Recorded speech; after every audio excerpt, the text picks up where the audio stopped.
health need, and so we intersect quite a bit with some of our partners on the early childhood side, and look forward to continuing that work to support this population moving forward. Great, thank you, Shelley. Commissioner Vanessa Durante. Hi, good afternoon, everyone. My name is Joshonda Gurrier, and I'm an administrator for Clinical and Community Consultation Supports. I'm here representing the commissioner today in her absence, and as a sister agency that's anchored in work with young children and their families, we look forward to the partnership opportunities and being a part of this collaborative as well as this meeting today. Great, thank you. We'll go to Selah Mascara Bruno or her designee from the Department of Housing. Hi, Katie Duran with the Department of Housing. I'm sitting in for the commissioner today. We obviously have an ongoing interest in ensuring that families have safe, affordable housing. Great. Thank you. Jordan Sheff. Thank you, Madam Governor. And I apologize, I'm having some technology issues, and if I turn my camera on, I will drop the call. But I'm Jordan Sheff from the Department of Developmental Services, and excited to be part of this. Birth to Three, which is now housed at Office of Early Childhood, was with the Department of Developmental Services when I came to work for the state about 10 years ago. And while I miss my colleagues, we've been able to connect and support them in their work as it's continued under OEC. And from my perspective, the investment in children at that age pays dividends in their lifetime.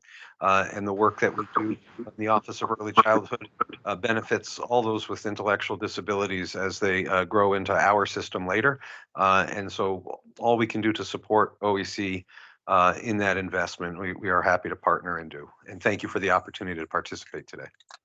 Thank you so much, Commissioner. We appreciate it. Commissioner Charlene Russell Tucker.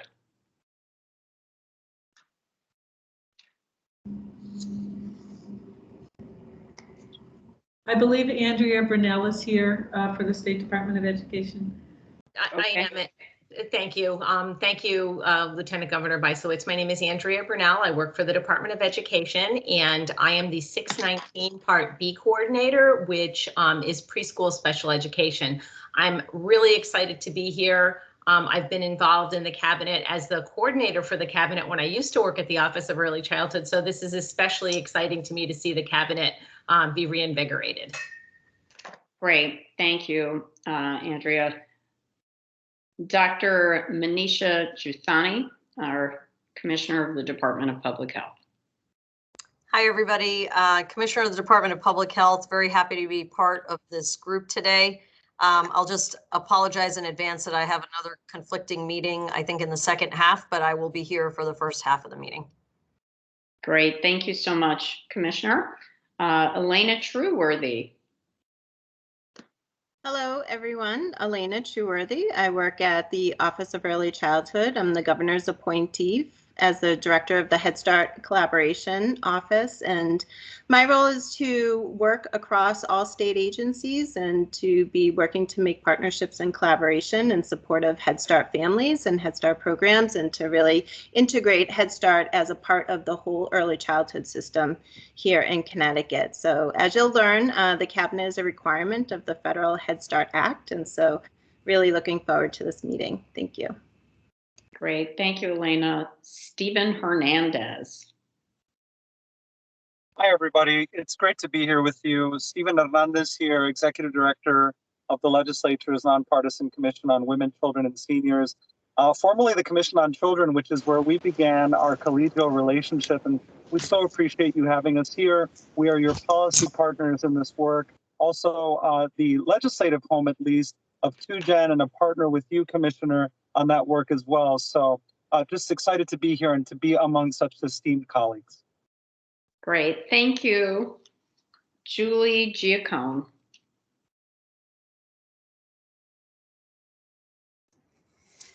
Thank you, Lieutenant Governor. Julie Giacone, it's a pleasure to be here, and it's so exciting to see so many people joining us. My role at the Office of Early Childhood is the Ccdf, the Child Care and Development Fund Administrator, and I work with a magnificent team, and we oversee the activities underneath our fund, which we'll actually be going over a little bit in review later on in the presentation. Great, thank you, Julie. Andrea Brunell. I was already introduced. I've already introduced myself. Thank you, Lieutenant Governor. Got it. Sorry, we had you listed separately. You are so right. Thank you very much. Okay, Louis Talarita. Hi, good afternoon. Louis Talarita at the State Department of Education. I am the designated state coordinator for the McKinney-Vento program here, Education of Homeless Children and Youth, representing the interest of children and youth experiencing homelessness in our state. Okay, thank you so much.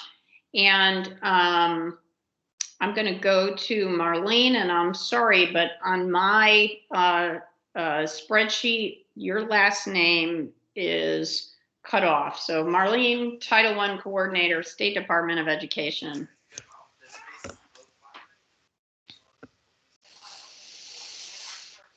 Do we have anybody from, we have Marlene from the State Department of Education. Hey, sorry, my phone was on, my computer was on mute. My name is Marlene Paternak. I'm with the State Department of Education. I oversee the Title I program for the state, and Title I does fund early childhood programs in our district, and I'm happy to be on this cabinet to learn more about what's happening across the state. Great, thank you so much, Marlene. Karen Pascal. Thank you, Lieutenant Governor. My name is Karen Pascal. I'm Early Head Start Director with United Way of Greater New Haven, and I also serve as the co-chair of the Connecticut Head Start Association, and I'm excited to join this cabinet and bring the Head Start voice. Thank you. Thank you, Karen. Ava Bermudez.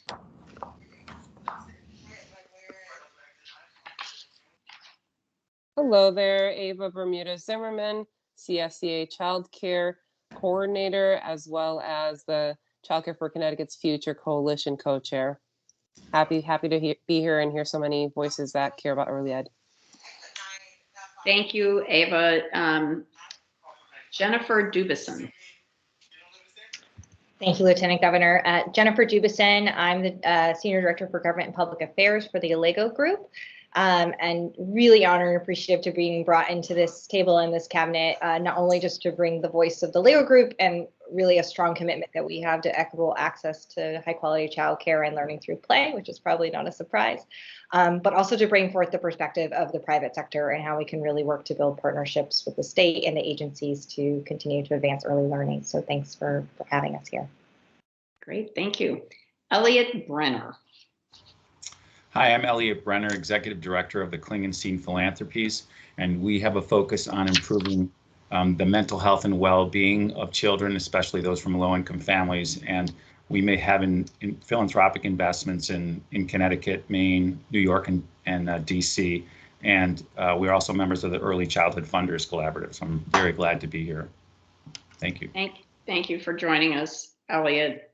Caroline Austin. Good afternoon, everyone. My name is Caroline Austin. I'm a parent, a leader out of the state of Connecticut. I'm one of the 2Gen founding parents of the 2Gen Parent Academy. And I'm just very excited to be here. Thank you for this opportunity. I'm also on the planning and design committee for the parent cabinet. So this is exciting to see. Thank you. Welcome. Kimberly Oliver.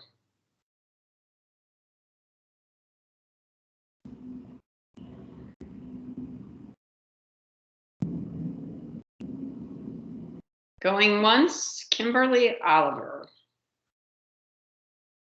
All right, we'll come back if she should get back on. Patricia Bryant Beausoleil. Thank you, Lieutenant Governor.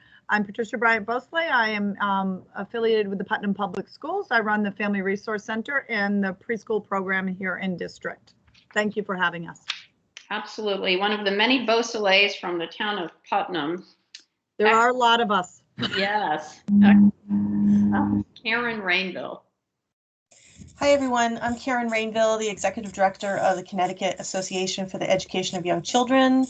We are the state affiliate of NIAC, the accrediting body for early childhood, and we, along with our chapters, serve as the professional association for early childhood in Connecticut. Great, thank you, Karen. We're going to go to our final member, Edie Reichard. Hi, thank you, Lieutenant Governor. I'm Edie Reichard. I'm the director at Sleeping Giant Daycare, a state-funded center. I'm also the co-chair of the state-funded directors forum, and I'd like to bring the voice to the cabinet of the state-funded centers. Thanks for having me. Excellent. Lieutenant Governor, I'm sorry. we may have 2 more members who are part of this. It just didn't make the list. There were 2. Okay, can they make themselves known, please? That I'll call out Kathy Batista from the Family Resource Center. So, thank you, Commissioner. Thank you all for having me here.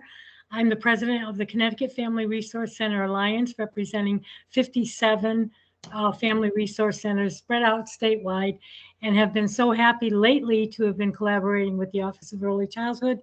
And so happy to be here because I know so many faces that I've met with individually, but now we're all on the same page.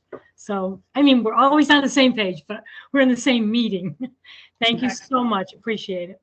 And Kathy, are you from Meriden? Yes, I am. I knew I recognized you. Yes, you do. Okay. Lieutenant Governor, you're amazing how many people you know across the state. Oh my And goodness. Mary Beth Coy's on. Is she on the call, Mary Beth? Yes, I'm here. Hi, I'm Mary Beth Kazoy, and I oversee the 2 family resource centers in East Hartford. Okay, great. Thank you Sorry for about having that, Lieutenant Governor. No. And we're going to ask one more time if we have missed anybody. Okay. And did we miss anyone? Somebody who may have joined us after we called their name. Yeah. Hi, everyone. Sean Bradbury, Senior Director, Government Relations and External Affairs for the Connecticut State College and University System, here on behalf of President Chang and the 17 colleges and universities that make up our system. So lovely to see so many familiar faces today. That's great. And Cherie Phoenix Sharp, I noticed when we were going through the Board of Regents that it said vacant. So let's make sure that we sign Sean up.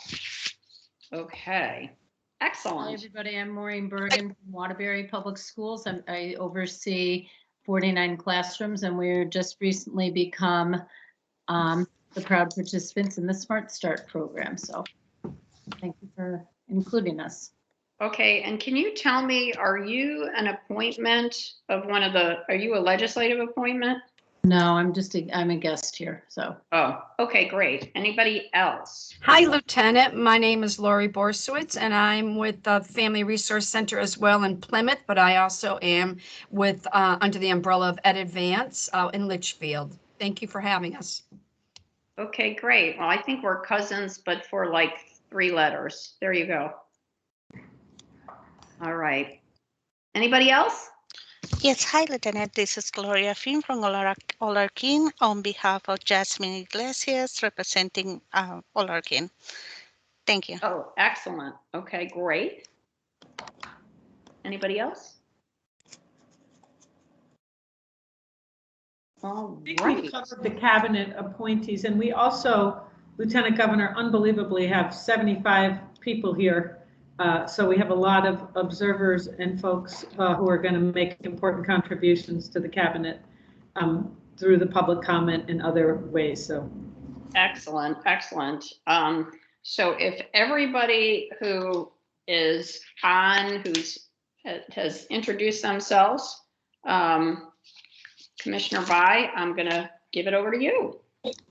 Well, what an exciting moment this is to have all of your minds and spirits and energy here to help Connecticut build the best early childhood system in the country. A lot of the work that you've all done over the past 15 years have made Connecticut one of the only states that's really set up for these federal funds to come and build a unified early childhood system, because we have an Office of Early Childhood. And as I listened to people introduce themselves, there were many people that introduced themselves who were part of the reason that we have the Office of Early Childhood. So thank you all for your work over the years.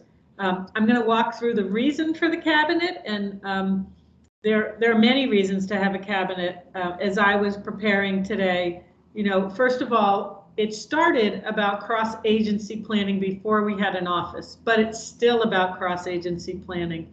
It's about planning across parts of our own agency at OEC and across other agencies represented here today. It gives us a chance to update other agencies and interested observers, a place for input, and really a chance for transparency where the Office of Early Childhood can update others around what's happening. And then, of course, having the leadership of the Lieutenant Governor really brings us right to the executive branch and gives us a voice there. And many of you served when Nancy Wyman co-chaired the cabinet, and she was a critical voice in getting the Office of Early Childhood because she had been at these meetings and understood. So I just have a few slides to share today. I want to, as I'm getting the slides up, I really want to thank the team at OEC and the LG's office, Sherry Phoenix Sharp, who's always very helpful. Really appreciate it. What I'm trying to do now is there, that's better. Can you all see my screen? So just a really quick history. Some of you know this, but some of you don't. Really, the cabinet was established before there was an Office of Early Childhood to try to bring together the 5 or 6 agencies working on early childhood issues. It's also a requirement of the Head Start Act that Connecticut have a state advisory council. And so it was established in statute in 2010. But then after work, we established an Office of Early Childhood, which brought many of the functions together. And we've published a number of strategic plans. And then in 2014, the State Advisory Council was renamed the Early Childhood Cabinet. So the whole purpose here is to develop a high quality, comprehensive system of early childhood education. And in Connecticut, we very much have a public-private system with local decision making.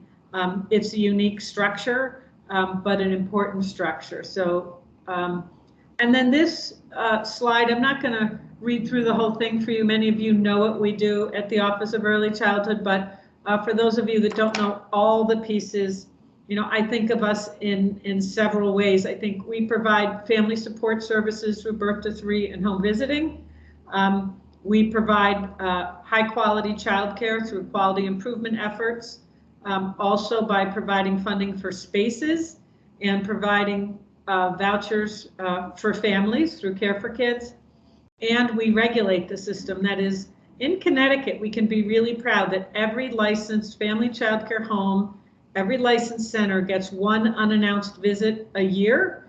I'm on call sometimes with states where that's every 3 years. And when you're talking about young children, that's just unacceptable. We provide with birth to 3 services to families and children with disabilities. We also have quite an administrative arm to get all of this done. We operate through contracts and grants to towns. And so that's our work, but this is all in one place now. This used to be in about 6 places. And then we talked about the idea that the cabinet will be involved with the planning. We've been doing some systems design and planning that Elena Trueworthy is going to share more details with you. But I thought that this was a good visual, and this is one that Governor Lamont has used in some of his presentations.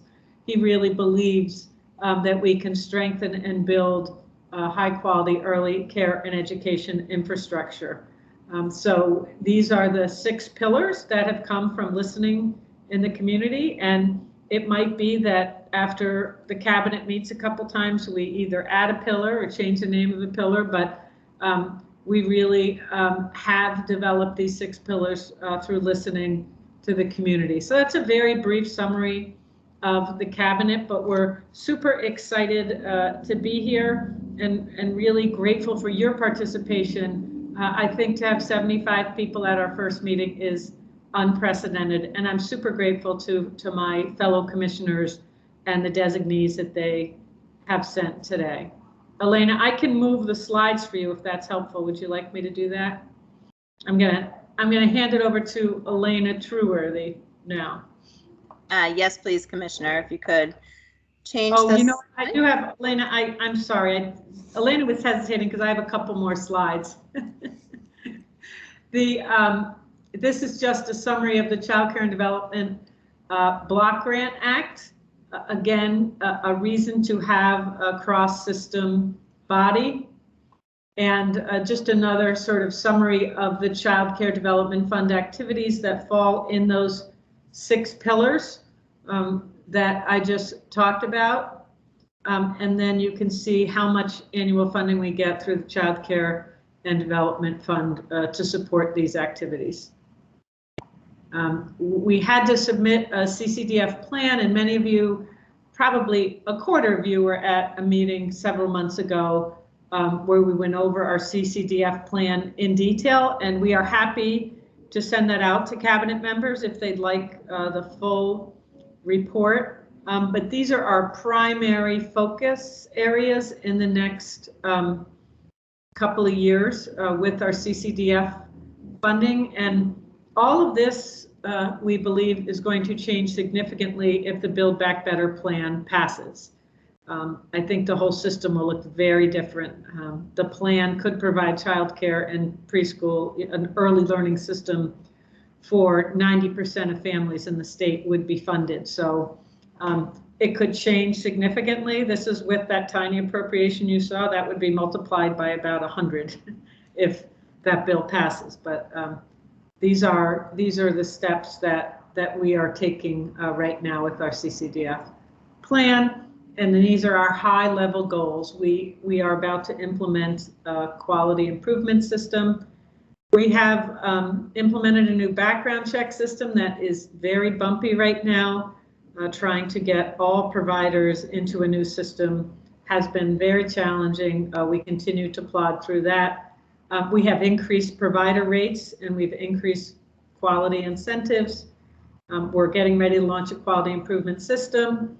We've more than doubled the number of staff family childcare networks, and we're working on a market rate survey, which we are really shifting away from a market rate survey into a cost of quality approach, because for decades we've been setting rates on a market rate on a market that's broken.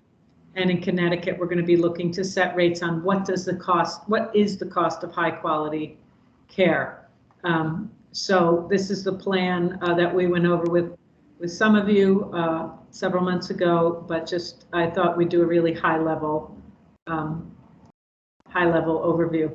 But now I'm going to turn it to Elena at the appropriate time. And Elena, thank you. You've been such a great leader for us on this systems reform. And we thought that was important to have Elena lead because it brings Head Start right in from the start. And Head Start isn't an afterthought, it's really at the core, because Head Start's modeling some things that as a state we'd really like to improve upon. Great, thank you, Commissioner. And I have to say that this work began pre-COVID, and it was due to the leadership and foresight of Commissioner Bai to really acknowledge that the early care and education system is not as strong and efficient and effective as we need it to be, right, for all children and families that we know need and want high quality care in early childhood services. So we set out on a listening tour, the ability to pull together data to understand, you know, where are our gaps in the current system, where is it that we're doing great work and we need to build upon those strengths? And where is it that we might need to be thinking about things differently? And so this visual is just a high-level visual of the 6 pillars that have been identified. And as Commissioner Bai said, this is a living, breathing document. You know, I think a lot of the pillars here will ring even more true due to the pandemic and the experiences that we've all been facing and going through. And it's an opportunity for partners and all stakeholders to really understand where's kind of the North Star that the agency is striving towards, and how can we all come together to build and continue to redesign an early care and education system that works for all. So the 6 pillars, I'll go through them, but what you'll notice is that right at the center is children and families. And so as an agency, the OEC really views being family-centered and based and working on prevention and early intervention. And so, you know, the pillar that I'll start with is provider stability. And I'm sure this one, you know, has risen to the top also due to the pandemic. But, you know, a system needs to be able to provide stability for all providers that is consistent and includes adequate funding and quality improvement supports that are accessible to all providers who are serving children and families across the state. Our providers need to be stable, need to have their doors open, and need to be able to, you know, have a business model that works. We also want to focus on community voice, and this is really about making sure that all the stakeholder voices are at the table to help make decisions, to help inform, and to guide the work of the agency, and also to guide and work all partners' vision. And so really thinking about the role and elevation of family voice, the role of businesses, and what are in bringing the workforce needs to the table, and all other stakeholders. Outcomes oriented. How are we all working together to really have that collective accountability around child and family outcomes and high quality programming? So not being compliance focused, but really thinking about what are we really striving to do and need to do in order to have children and families thrive. Investing in the ECE workforce. We can't do anything without staff, right? And without staff that are highly trained and compensated the way that they should be, compensated appropriately. So really thinking about how can we build a stronger system that supports the ECE workforce. And increased access, ensuring all those children who need and want care and the family supports have access to that. And so really thinking about increased access across the state. And all of this with an overlay of equitable systems, making sure that we're really paying attention to the data, that we're looking at disparities and how can we reduce and eliminate disparities, and how can we target funding in different opportunities in ways that are equitable across the state and for all the different stakeholders there. So this has really been a great tool for us to really organize our work under and to have people be able to connect to some of these pieces that we've laid out here. Thank you. Thanks, Elena.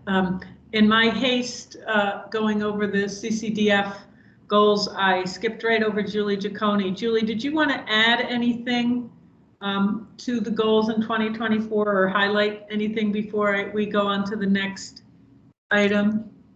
No, I think you covered it, especially that focus on really finding that true, accurate cost of quality here in Connecticut. That's a huge part of what we're working on right now. But you did an excellent job. Thank you. You're welcome. Julie, thank you for all your work. You've been a great hire to take over CCDF for us and have really helped us get focused as an agency, and really appreciate it. Okay.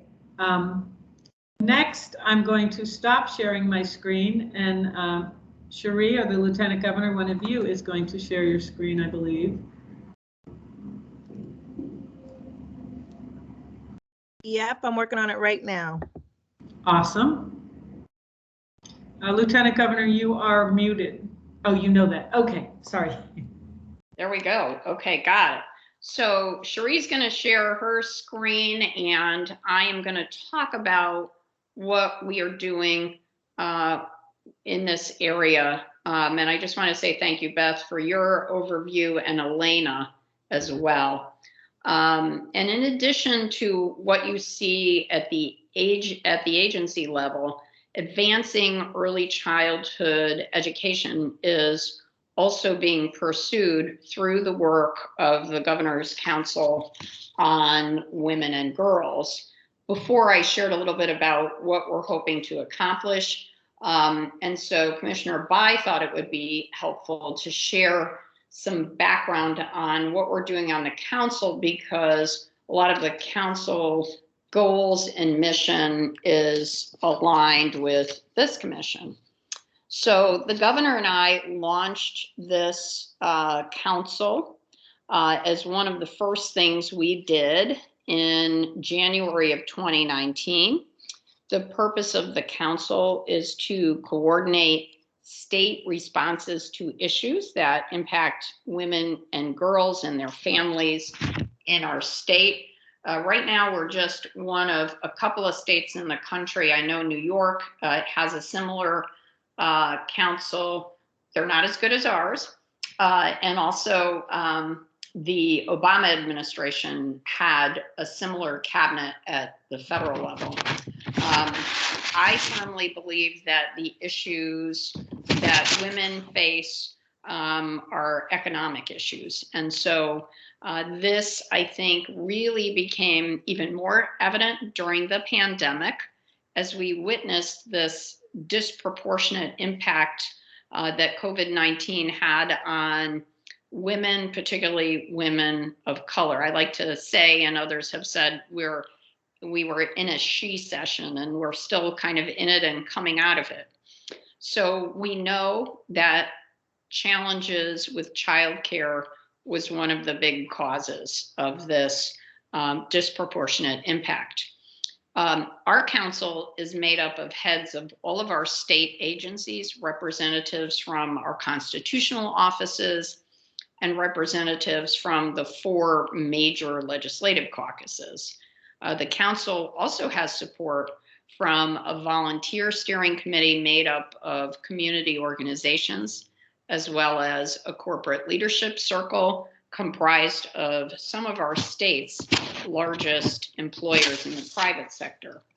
Council members are asked to serve in one or more of 4 subcommittees, each representing our council priorities. And these are education in STEAM, economic opportunity and workforce equity, health and safety, and leadership. The Education in STEAM subcommittee encourages women and girls and encourages them particularly in education with respect to science, technology, engineering, the arts, and math. And we hope that the equitable gender and racial representation in those important fields will not only offer more diverse perspectives, but will also help to close the gender and racial pay gaps, which unfortunately are quite stark. These goals overlap a little bit with the Economic Opportunity and Workforce Equity Subcommittee. Through this subcommittee, we have increased access to financial literacy, information, and tools, established a Housing and Community Development Leadership Institute that exposes more women and people of color to employment in fields that are currently underrepresented. And we've shared economic resources, including for women and minority-owned businesses. This was a real focus during the pandemic, and we continue to do this because we want to uplift entrepreneurs and small businesses, and reviewed equity within job categories of state employment with the goal of reducing any pay gaps that exist. Some of the workforce equity goals are also consistent with the work of the Health and Safety Subcommittee, as we know that women in the workforce face unique health and safety challenges. Commissioner Bai is one of our tri-chairs of this subcommittee, along with DCF Commissioner Durantes and DPH Commissioner Designate Dr. Giussani, all of whom are represented on this cabinet as well. This subcommittee, along with the steering committee partners, have had some incredible discussions on how women and girls are impacted by maternal health issues, domestic violence, gun violence, mental health, and several other important health and safety concerns that affect women and girls. Finally, the leadership subcommittee has made some significant efforts to increase accessibility for women to ascend into leadership roles in both the private and public sectors. We really believe that women are need to be more equitably represented around the private sector corporate tables and in government and in the nonprofit sector. So with all that in mind, early on in the planning stages for our council's activities, we identified some high-level subjects that cross over the goals of multiple subcommittees and are at the top of the list. And at the top of the list are affordable and development of childcare opportunities. So early childhood education can be critical to a child's development, and there are many ways to incorporate STEAM principles into early learning. Lack of childcare can have a direct impact on our workforce, as we've seen, and it inequitably impacts women and people of color. And the quality of childcare can be a health and safety issue as well. And the need to resolve childcare issues can hinder a parent's ability to advance to leadership roles in the workforce or even participate in government. And this past legislative session, the council introduced a bill that would allow childcare costs to be permissible expenses under publicly financed campaigns for state elected office. And this bill was passed with bipartisan support and was signed into law this past summer. It's also notable that the council encourages entrepreneurship and that 92% of private child care providers in Connecticut are women-owned businesses. In addition to our robust efforts at the state level, we recognize that partnering with our private sector employers can have an even greater impact on early childhood care opportunities. And for the past 2.5 years, we've been working with our corporate leadership circle on how they can play a role in developing a more equitable, developmental, and sustainable childcare industry here in Connecticut.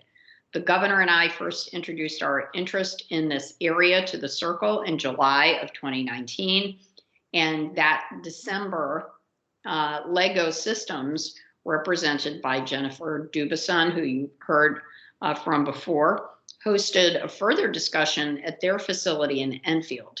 Now, Lego, together with Boehringer Ingelheim, Electric Boat, and Indra Nooyi, are helping us spearhead an initiative to encourage more private sector involvement. And on July 21st, these private sector leaders helped us host a convening of the council's corporate leadership circle and companies from the governor's workforce council to review this in greater detail.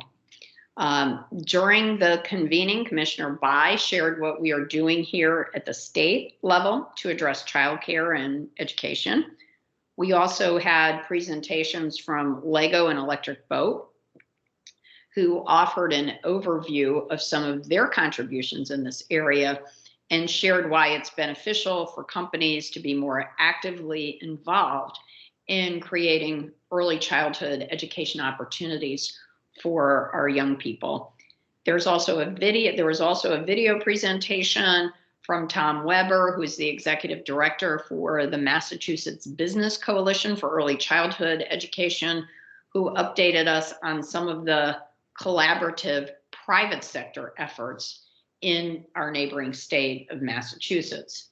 So just to give you a brief snippet of what we covered with the companies, we bucketed private sector efforts in 4 categories, and you see them: quick, easy wins, internal investments, community investments, and statewide system change. We then described how these categories offer a wide range of corporate commitment. And we also provided examples of what kind of activity falls within each of these categories so that companies could start to get a sense of what it looks like to be involved at different levels. And we hope this would offer an opportunity for them to visualize what roles make sense for them. And of course, in addition to presentations from Lego and Electric Boat, we summarized for them how their involvement might benefit the company through better employee performance, recruitment and retention, community standing, and distinguishing the company as a leader in the area of early childhood education. After the convening, we sent follow-up surveys to help guide us in preparing the next steps, and we're currently in discussions to encourage a private sector coalition as a long-term strategic platform for collaborative efforts on this subject in our state.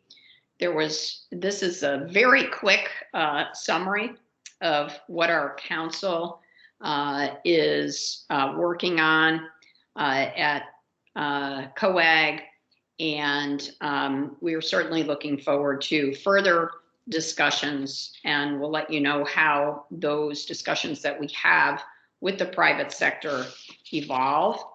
We're also looking forward to opportunities that the state will have as we anticipate a huge and transformational amount of public funding from the federal government. Thank you, Connecticut federal delegation. So if you do have any questions on the Council on Women and Girls, please contact Cherie Phoenix Sharp, and you can visit our council website for meeting information, and you can learn about when our subcommittees or our full council meets, and Cherie has put up the meetings. We've been meeting as a full council every 2 months, and we have subcommittee meetings in the intervening months. I think we may move toward a more quarterly kind of schedule for the full council, and we may have some special meetings as the need arises. If you are not on our email list, contact Cherie Phoenix Sharp if you would like to be a friend of the Council on Women and Girls. We have amazing participation from all kinds of individuals and organizations that do work to uplift women and girls. So I realize that that was a lot, but that is the best I can do to summarize just a snippet of what we're working on. It's a lot. It's a lot that's going on, Lieutenant Governor. Thank you so much. I'm now going to go a little bit out of order on the agenda and ask Dan Desimone, who is Connecticut's lobbyist in DC, to give us an update on the status of the Build Back Better bill. He has a 2 o'clock meeting, so he has about 10 minutes to spend with us. Dan, are you out there? I saw your name on the list, so I'm hopeful you're here.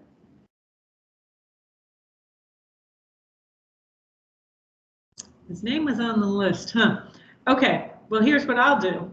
He must have been, things in DC right now are really busy. Can you, sorry, can you see me or hear me now? Oh, there yeah. We can hear you. Hold on a second, let me. Oh, there you go. Hi, Dan. Hi, Dan. Hi. You. Good to see you all. Sorry, I'm having. You sent all this information about the $400 billion early childhood appropriation and Build Back Better, but things have changed since you sent it. So we just thought it would be great for folks on the cabinet to understand where things are now and when we can expect action, and if we can expect action on this bill. Great. All right. Can you hear me now? Yeah. All right. Perfect. Sorry about that. So thank you, Commissioner. Thank you, Lieutenant Governor. And it's a pleasure to join you all for this cabinet meeting. As the Commissioner said, I'm the state government's representative here in Washington. I work for the governor, and I'm the director of his Washington, D.C. office. I'll give you sort of the latest state of play here on the President's Build Back Better agenda, which, as you know, which as I'm sure you know, would provide just a historic new federal investment in childcare and early learning, among many other things. It's a really remarkable legislative proposal, and it's also remarkably long, about 2,000 pages. So it's not for the faint of heart, but it is. I will say this. And it's the question everybody has, is whether or not it's going to pass. And I continue to believe that at some point there will be a bill signing ceremony in the White House where this gets enacted into law. Between now and then, there's a lot that has to happen, and maybe it'd be I'll do just a brief review of how we got to where we are today, and then really focus in on the next month or so of the legislative process. But you may recall 1,000 years ago when President Biden was inaugurated. Soon after that, he passed the Rescue Plan, and soon after that, he announced his American Families Plan, which was human infrastructure, and his infrastructure, his American Jobs Plan, which was more the hard infrastructure and included most of his climate goals. That had a meandering process to start, but it eventually became it remained a two-pronged process, with the bipartisan infrastructure bill being one element, and this American Families Plan, now called the Build Back Better plan, the second track. The strategy to pass both from the very beginning was always to handcuff the two. And in fact, it was only that handcuff that allowed the bipartisan infrastructure bill to pass the Senate last August. And it was a requirement among a good number of House Democratic caucus members that that handcuff remain. And all the way up until last Thursday, that was the strategy. The Speaker was, as I'm sure you followed in the press, was under considerable pressure to pass the infrastructure bill. Both because she made a commitment to members of her caucus, and the Speaker is many things, including a woman of her word. And in addition, the President was very anxious to pass it as well. So they decoupled the bills last week. But there is a framework that has been agreed upon in the House that is queued up to be voted on perhaps as early as next week. That would, as I said, establish really a historic new child care and early learning entitlement benefit that would cover children from, really birth to age 5, increase wages for early childhood workforce.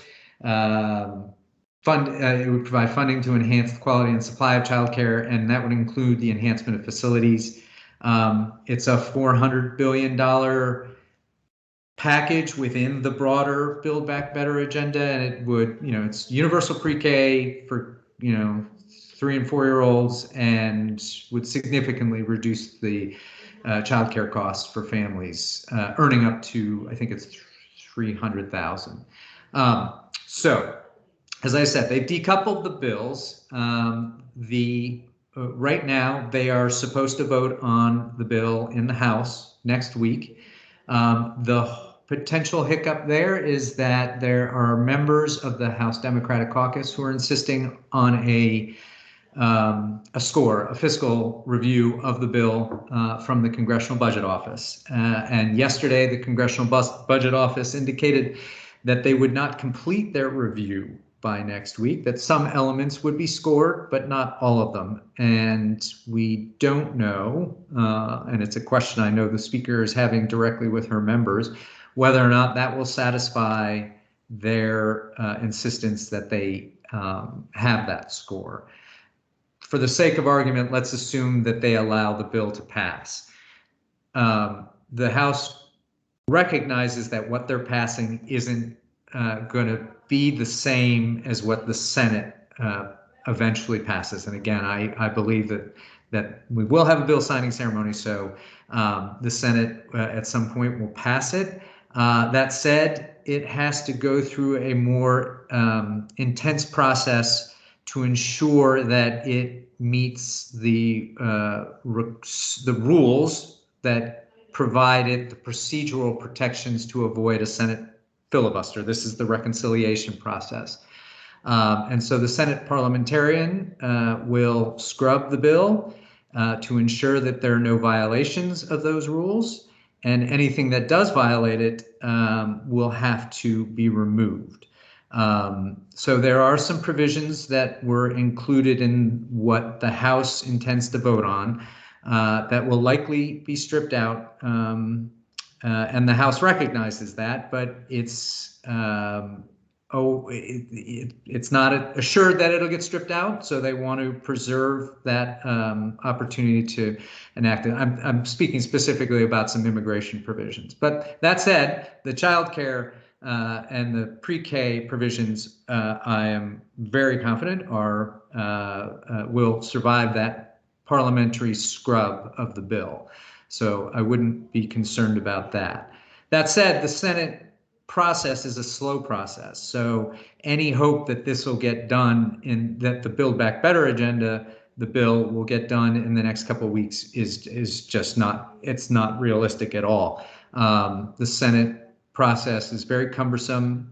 They also have a lot of other business that's pending that's very urgent that they have to resolve, including federal funding, which the annual appropriations, which the current funding expires on December 3rd.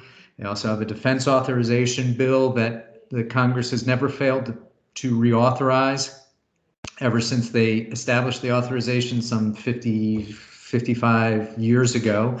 And they may have to deal with the debt ceiling all in the month of December. So there's a logjam here on what the Senate can move through their process, and candidly, the Senate Republicans have no incentive to cooperate and, in essence, give back time to speed the process. I think they'll use all the parliamentary authority they have to slow this process down because they oppose this reconciliation package. So once the Senate has done the parliamentary scrub and they have a final bill, either Leader Schumer or perhaps Senator Sanders, who's the chair of the Budget Committee, will put the bill on the floor, and that will begin a process called Votorama, where there is the opportunity for unlimited amendments to be considered.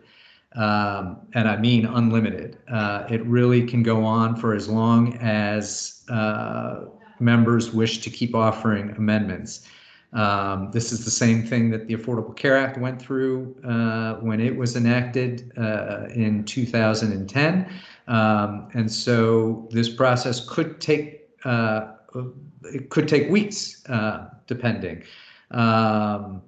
So optimistically, I'd say one other thing, that the Senate moves best when there are deadlines or when they want to get home. And obviously, December 25th is a point in time which most members do not want to be in Washington. So you could perhaps optimistically see this getting passed by the Senate and being a wonderful Christmas gift to all of us.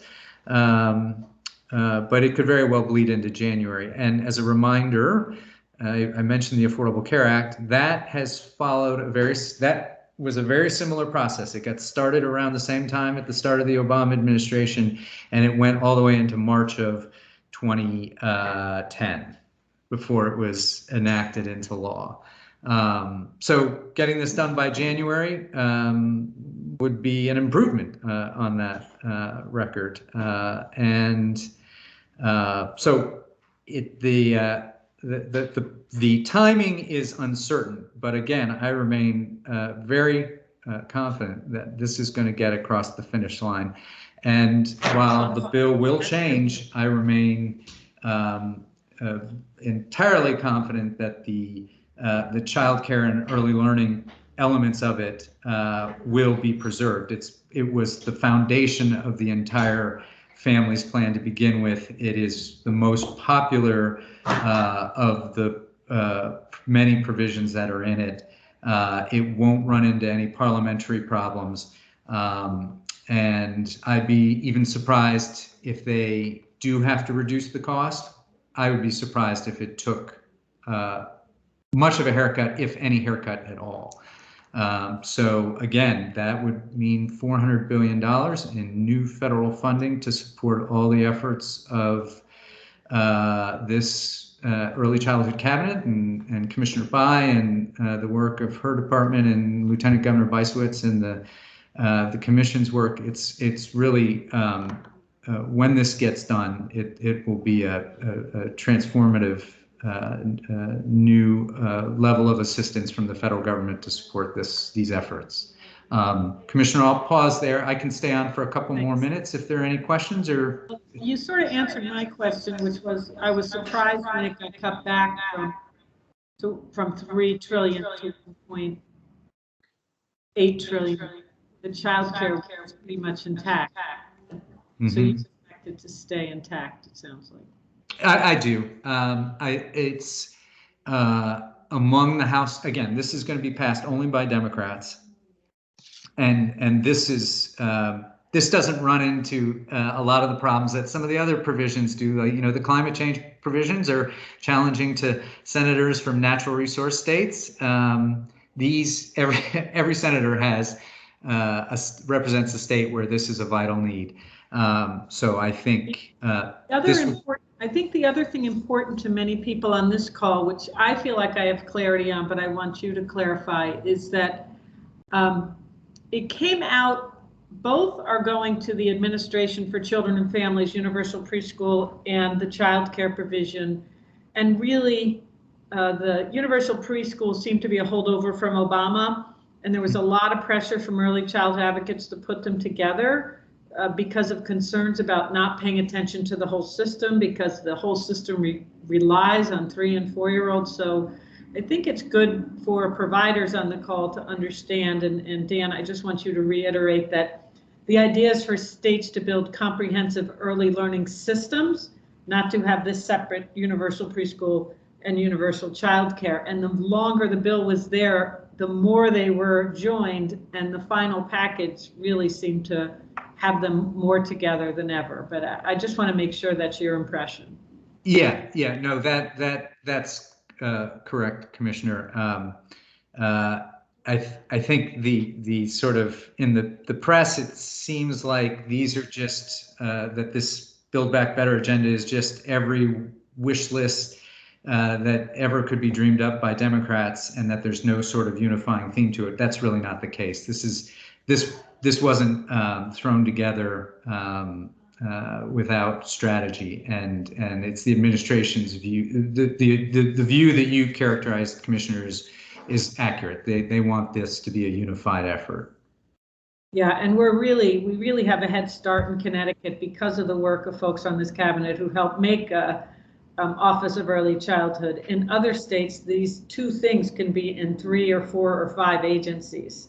And so we're going to need the cabinet's input to act quickly. Well, Dan, I know you had a 2 o'clock. I really appreciate you hanging in there with us and giving us an update. I think it's interesting to people on the cabinet to hear what's happening on the ground in DC. So we really appreciate you taking time. Oh, it was my pleasure, Commissioner. It was a pleasure to be with everybody. And, you know, again, once this gets across the finish line, I'm happy to join you whenever you'd like to talk through what will be the implementation phase. Awesome. Great. Looking forward to that, Dan. Thank you. Thank you. Thank you, Lieutenant Governor. Okay. All right. Well, the Lieutenant Governor did a really great job talking about the Governor's Workforce Council. I'm going to quickly go through and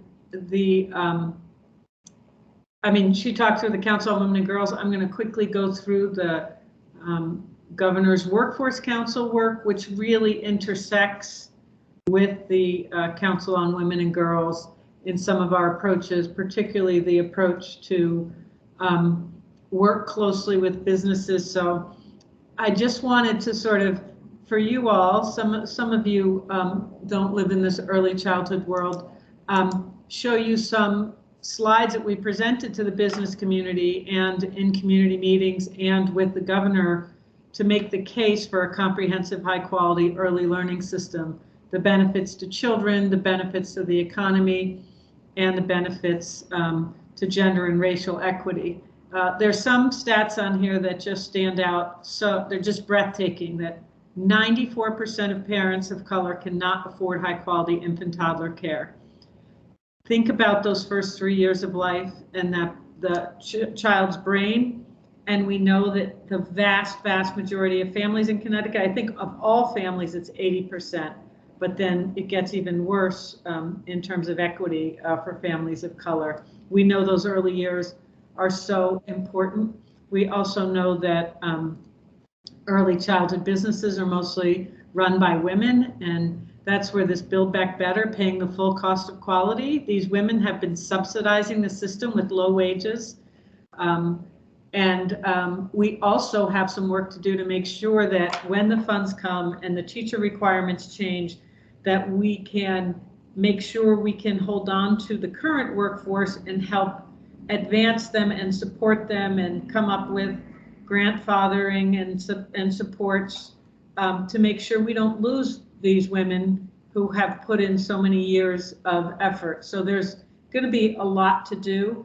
But Governor Lamont and Lieutenant Governor Beisowitz have been really clear with the Governor's Workforce Council that they believe that childcare is part of how we're going to keep Connecticut's economy improving, and they understand that it has a big impact on the gross domestic product. I know I'm preaching to the choir, but I think it's good for the cabinet to see how we're presenting this in public to people who maybe don't understand childcare. And then to Elena's work on the system reform, the good thing about having pillars is we can really use them to make our case to businesses as well. And you can see this is just how when we talk about and met with business, talked about why it's important that we make progress on these 6 areas and how it impacts their businesses.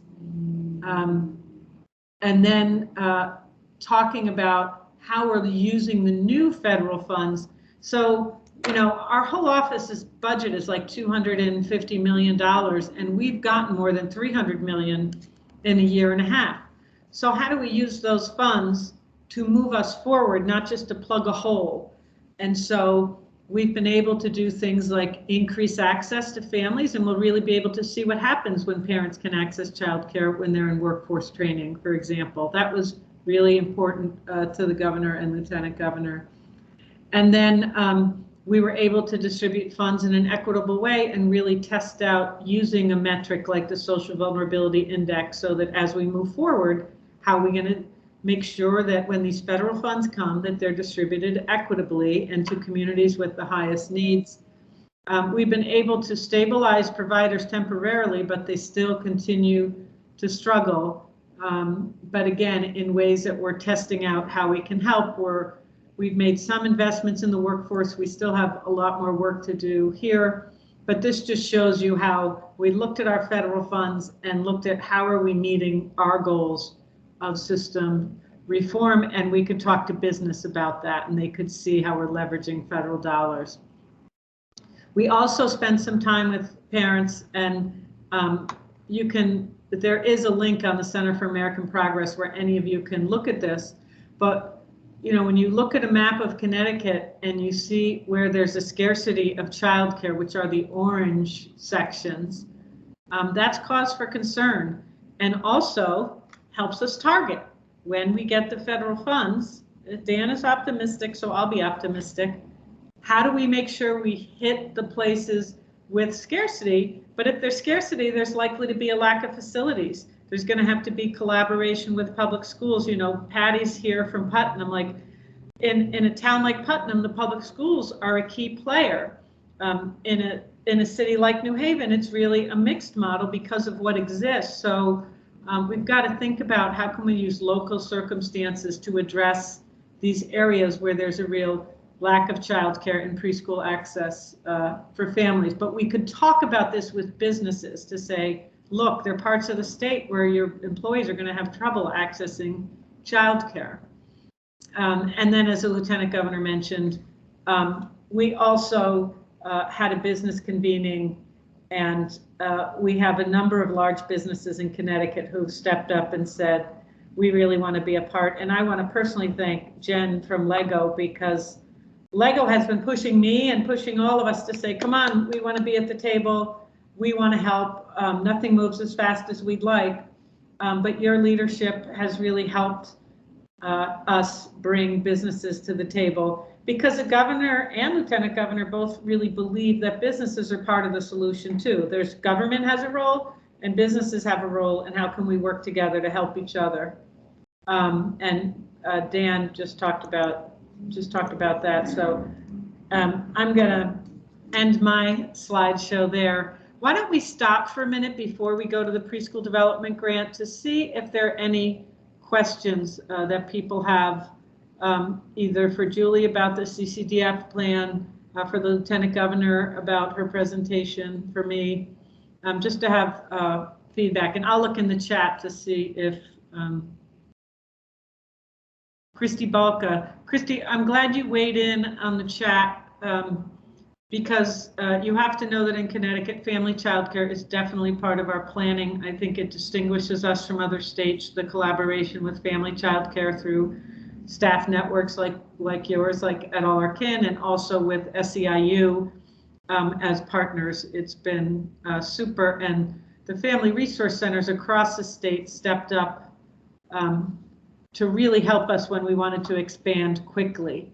So we now have 12 staff networks, and while other, I'm gonna go a little off script. My team's going, oh no, what does that mean? But I want to show you one thing, and it also allows me to say, when we were meeting with the White House, they said to us, well, tell us how you spent the federal funds, and did it help stop childcare closures in Connecticut?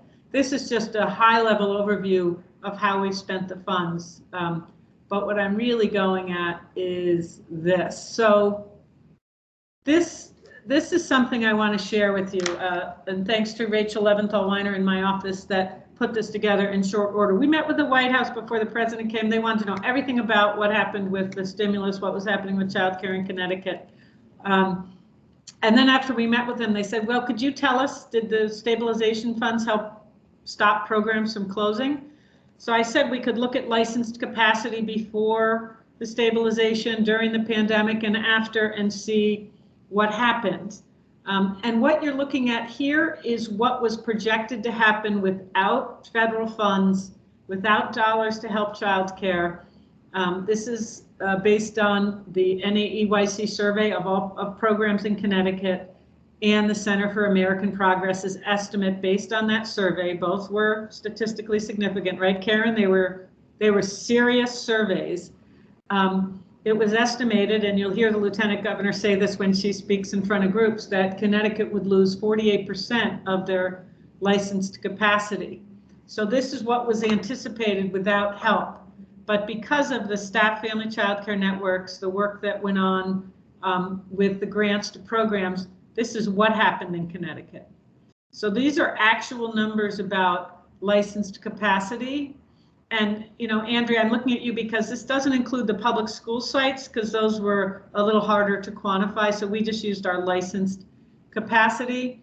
But you can see our supply was going down, both family childcare and childcare centers, ever so slightly. But this is what you call, I think Stephen will appreciate this. We always talked about trying to turn the curve at a population level. This is a population level intervention of federal funds that Governor Lamont said, get these out the door. And I will say Connecticut was one of the first states in the country to have the dollars out the door. And we're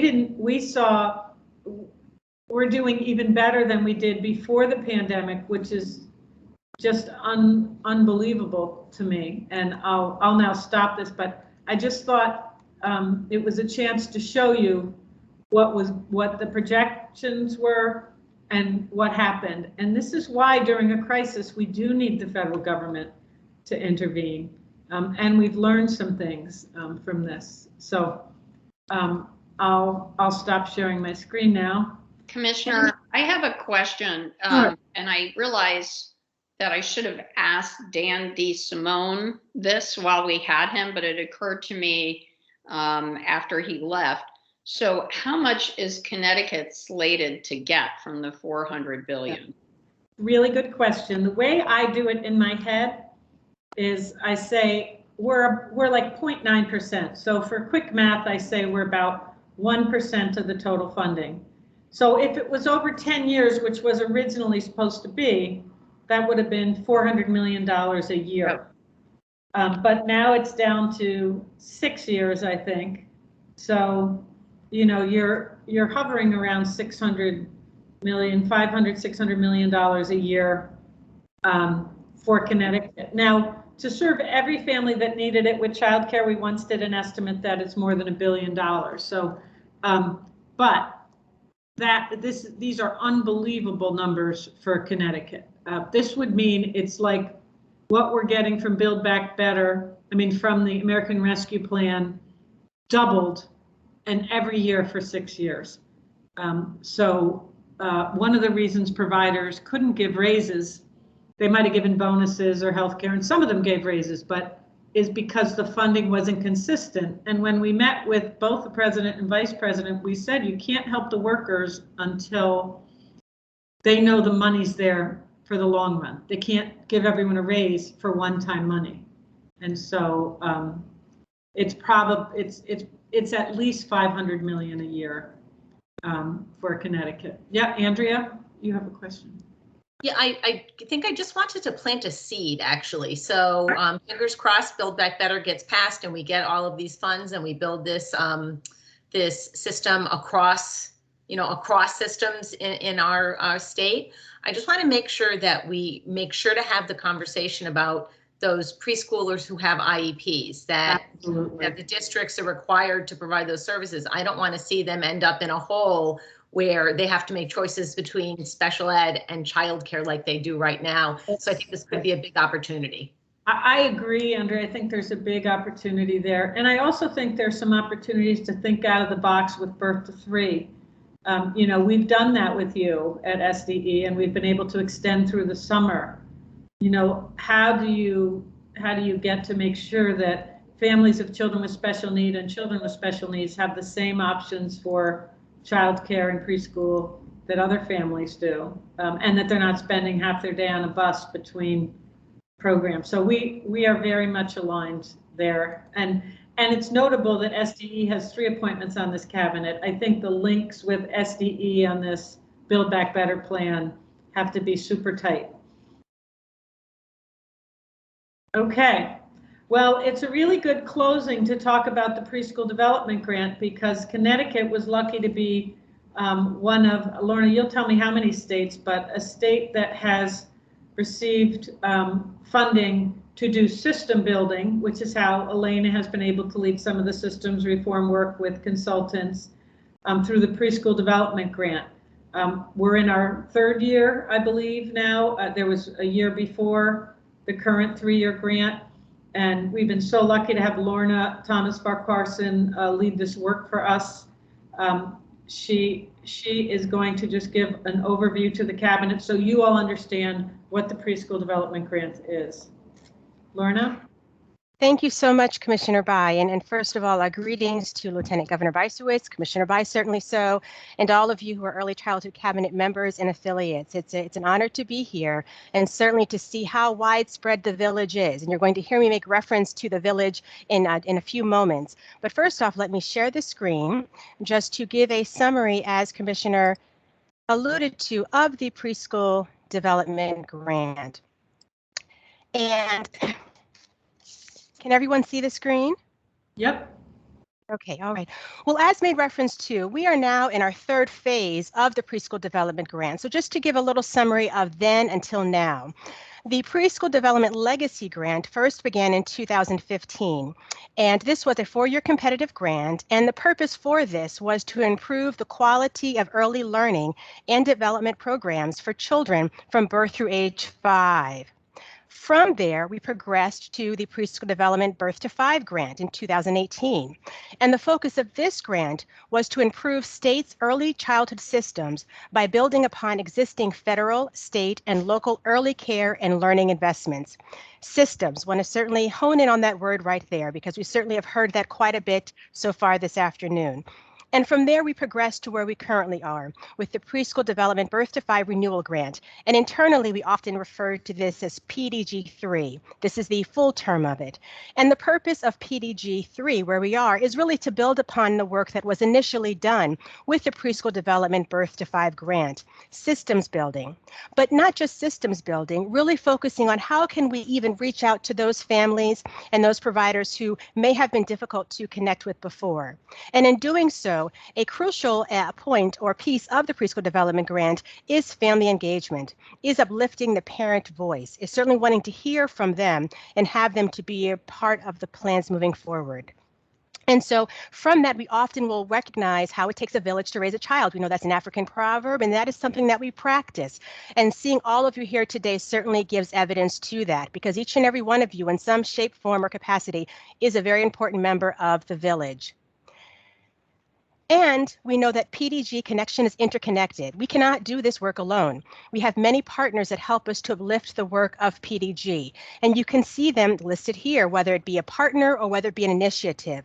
All of these collectively help us in our effort to uplift the family voice, uplift the parent voice, and certainly to move forward in a way of helping to build systems, but doing so through a lens of equity. That is really, really, really important. All that we do, all that we strive for is being done through a lens of equity.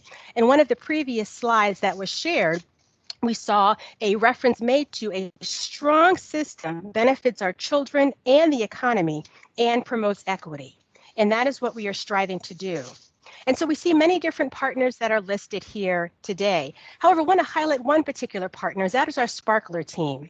We are very fortunate and glad that we have partnered with Sparkler, which is Sparkler is a mobile app device. It's a mobile app device that helps to acknowledge and help parents and providers be aware of the developmental milestones of their children. And more importantly, it is one that really helps to empower parents to recognize that they are vital members in their child's learning and development. Our partnership with Sparkler began with our Preschool Development Birth to 5 grant, the one from 2018, and started with a pilot program, initially with 2 communities, and then it expanded to 6 communities. And from there, as we progressed to the Preschool Development Birth to 5 Renewal Grant, where we currently are, we certainly wanted to raise our bar of expectation. And recognizing the valuable assets that Sparkler provides, we knew we wanted to take this even wider, even larger. But before doing so, just another piece in terms of Sparkler, we know that Sparkler empowers parents and caregivers as first teachers and helps systems serve families better together. Again, making reference to systems. Systems is very, very important. And so with this, our effort, our support rather of OEC, our initiative with Sparkler is to promote higher screening rates through mobile connection to parents. Also to have stronger family engagement in early screening, observation, and promotion of activities. And also to have a stronger referral and follow-up process with local agencies and connections. And must give note to our very important partner, 2-in-1 Child Development. They certainly have been instrumental in helping us support and branch out with Sparkler. And making reference to branch out, again, said we started with 6 communities. We now have gone statewide. And we fortunately had this official launch on October the 21st. And Lieutenant Governor, thank you so much for your presence and support and being there. And many of you also were there to support this launch. And as it reads, this goal is to be able to reach as many families, as many children aged 0 to 5 in Connecticut. And all of these children have the ability to use Sparkler. This is what is being funded by OEC through the Preschool Development Grant, and we're very fortunate for the opportunity for this to happen. So again, made reference to systems, made reference to it takes a village to raise a child and all of you being a part of that. And we know that whatever role or capacity each of you plays, it all is helping to build our current young people who are going to be our future leaders. And with that, just want to remind us of the advice of a tree. As we know, a tree is to stand tall and be proud, to go out on a limb, remember your roots, drink plenty of water, be content with your natural beauty, and enjoy the view. So appreciative to all of you for helping to nourish the tree, helping it to grow. And with that, we certainly are going to try to have our future leaders be even more stronger than they are today. So with that, I will stop sharing. And if there are any questions, we'll certainly receive them.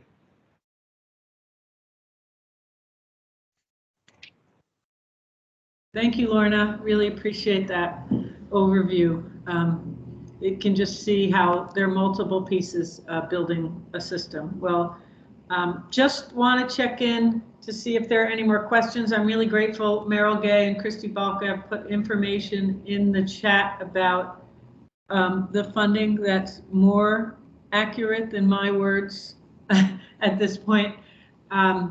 But we do know that Connecticut generally gets on average 1% of the total funding. So it's really significant, and 6 years is a long window for the funding, and each year it'll get bigger, and we would be looking for ways to roll it out equitably based on community needs, which you could see we've been doing some research on that. But very exciting. This is why we need a cabinet at this time in place with us along these steps. Other questions or feedback?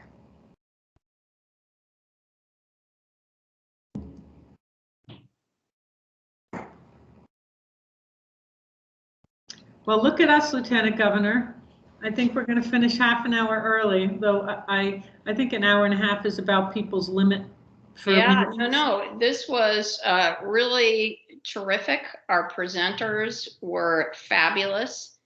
Thank you, everyone, for participating, and we really appreciate everything you're doing and going to do when we get that federal money. We just can't wait. And so thank you for helping us to invest this huge amount of resources that hopefully we are getting sooner rather than later in a transformational way. We really appreciate it.